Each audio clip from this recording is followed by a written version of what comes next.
বন্ধুরা, 26শে ডিসেম্বর শুক্রবার থেকে শুরু হতে চলেছে বাংলাদেশ প্রিমিয়ার লিগ বিপিএল, যেখানে বাংলাদেশ প্রিমিয়ার লিগের প্রথম ম্যাচটিতে মুখোমুখি হতে চলেছে রাজশাহী ওয়ারিয়ার্স এবং সিলেট টাইটান টিম। এবং আজকের এই ভিডিওতে এই ম্যাচটির ডিটেলস আমি তোমাদের সাথে শেয়ার করব।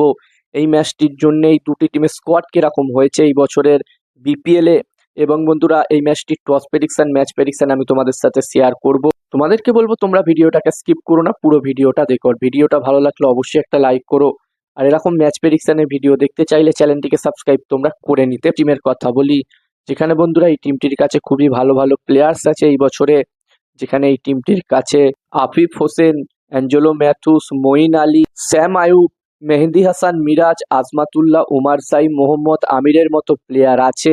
ওভারঅল এই টিমটিকে মোটামুটি ভালো শক্তিশালী দেখাচ্ছে এই সিজনের জন্যে। দেখার বিষয় থাকবে এই সিজনে সিলেট টাইটান টিম এরকম পারফরমেন্স করে। আমরা সকলে আশা করব এই টিমটি ভালো পারফরমেন্স করবে।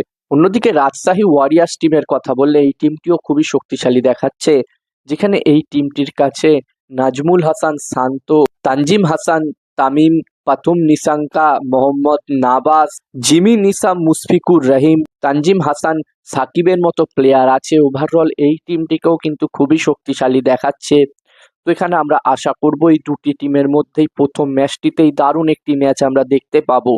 এবং এই প্রথম ম্যাচটি হতে চলেছে সিলেটে, এবং এখানকার পিচের ব্যাপারে যদি কথা বলি, কত রান হতে পারে প্রথম ইনিংসে সেটার ব্যাপারে যদি কথা বলি, তো এখানকার পিচ আমরা যেটা দেখে থাকি সাধারণত ব্যাটিং ফ্রেন্ডলি পিচ হয়ে থাকে।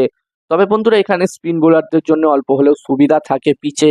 তো এখানে প্রথম ইনিংসে 180+ স্কোর হলে আমার মনে হচ্ছে একটি ভালো টোটাল হতে পারে।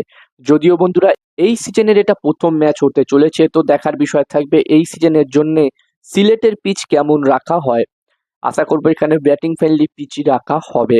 আর এই ম্যাচটির জন্য আমি আমার প্রেডিকশন যদি তোমাদের সাথে শেয়ার করি, তো আমার যেটা মনে হচ্ছে, ম্যাচটির প্রেডিকশন বলার আগে আমি বলতে চাই